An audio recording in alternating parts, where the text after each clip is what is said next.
Hello everybody, Bill Thornton, SoCalsabre here. Thank you for stopping by. This is the after action report for the 10 a.m. scenario, 10 a.m. turn for scenario number 3, A Devil's Toupee in a Must Fearful Sacrifice, designed by Herman Luttman, published by Flying Pig Games.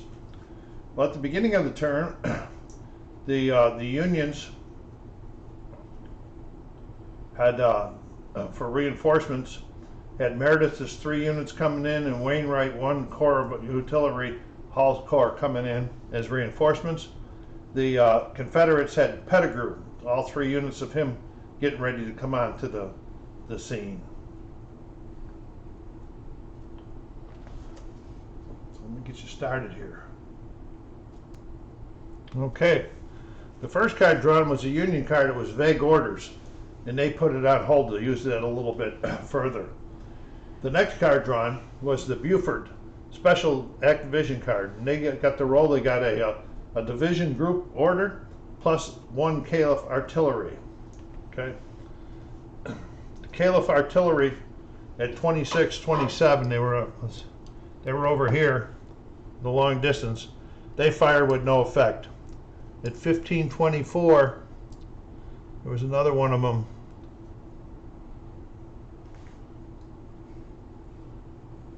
No effect. Oh, there was a firing over there. There was no effect. Then the Devon at 18-26. Devon at 18-26. Okay, he wasn't here. He fired down there. No effect. Not a real good. And then Gamble's unit joined the others. Okay, the third card drawn was another Union card. It was 1st Courier, I Corps, 1 Brigade. Cutter moved to 22-26. Where's Cutter? 22-26 into here, but he will eventually be moving later. But he got up from, he was one of those replacements that were coming in, reinforcements that were coming in. Then the Union draw another. It's the Reynolds CIC card. It's the 1st Corps. Again, they got a division group order. So they ordered a move order. Okay, so the Wainwright artillery that was coming in from reserves moved to 29-21. So they got as far as right here when they got stopped because of their move order. Meredith's 3 units moved to 33-21. So 33-21. They got as far as here. And then Cutler moved 2 units of Cutlers moved to 17-25. 17-25. Right here. They've moved up into here.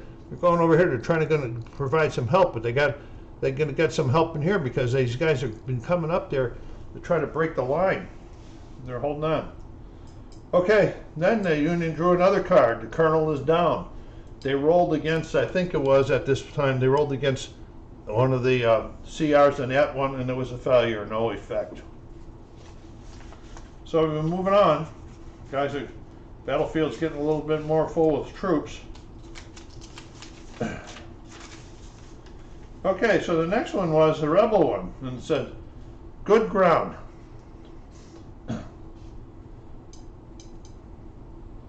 So they didn't want to use it on good ground. They want to use a fire combat, for their default thing.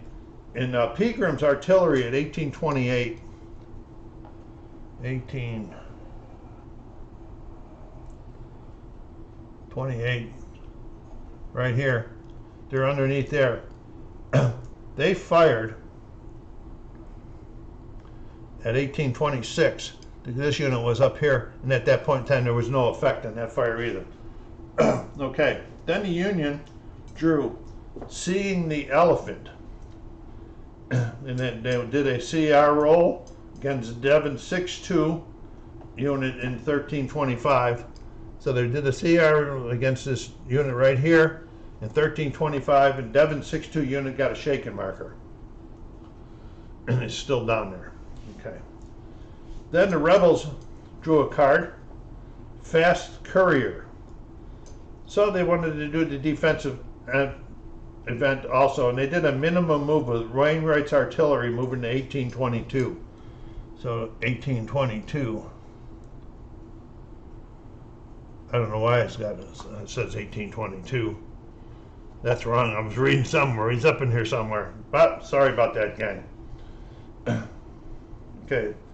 Then the rebels rolled another one, 4 Dixie. It says put the chip on 6.2, and I wanted to put it on. I put the 4 Dixie chip up there on the Devon 6.2 in 1325 to help protect him because he'd already taken that shaken marker. Okay, then the fog of war come in, and it says chaos. Put it on the rebel unit. We put it on the rebel unit in 1828, right here. These guys were coming in there too fast. They got them all stopped. They can't do anything. Okay. Then the Union says, draw a stand for it, and it says put the chit on. Well, I've been looking all over for that chit. I can't find that chit. I gotta keep on looking. Stand for a chit, so I'll have to use a substitute chit. Okay. Then the Union did another draw.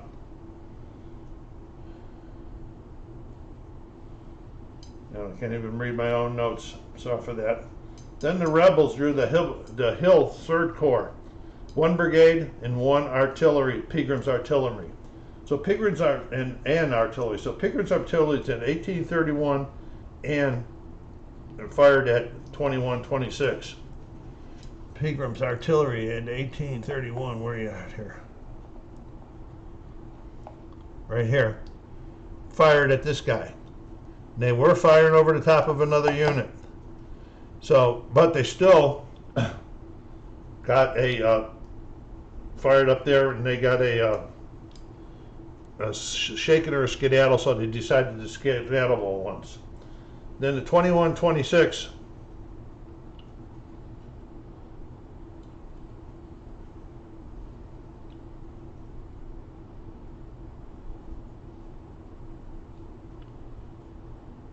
No, then there was a firefight in 2126. Then there was artillery. So they fired back, and all the units got a shaken marker. So the rebels lost out on that one. The FF, the way I read it, if it's a firefight, if it's an infantry, they got to be within 2. If it's artillery, just got to be within range. Then the Union did a redeployment, and they moved Wainwright's artillery. Now that was back up here to 2226. Moved him into there. Right here. Okay. Getting them in closer so you can start working on these guys. He's got a clear shot now. Okay. Then the Union got the I Corps casualty activation. So we rolled in the command table, the command activation card. They got a division group, Meredith at 3332. Remember, Meredith was back here at 3322. Got stopped on his first move, then he moved to 2326. 2326. Meredith is up in here now. Then the rebels got a redeployment, and they moved Pettigrew to 2128. Okay, that was 2128 right here. Pettigrew came in. He was a reinforcements. They moved in, and they're moving up. They're going to get in the action. They want to get in there quick. And then the rebel, last card was the colonel is down. They rolled a 4 and against Cutler's unit in 1725. Again, and he got a shaken. No, that was colonel was down, rebel 17, so he got a shaken. So that was the action. As you can see, the battlefield's getting a little bit more crowded. I hope you like this. Go down there and hit that like button. Get this wonderful game by Herman Littman more exposure. It gets a lot, but let's get it some more. Subscribe if you haven't done so yet. Help the channel grow. Push this out into your social media channels. So this is SoCalSabre saying, take care of yourselves. Be kind to each other and stay safe.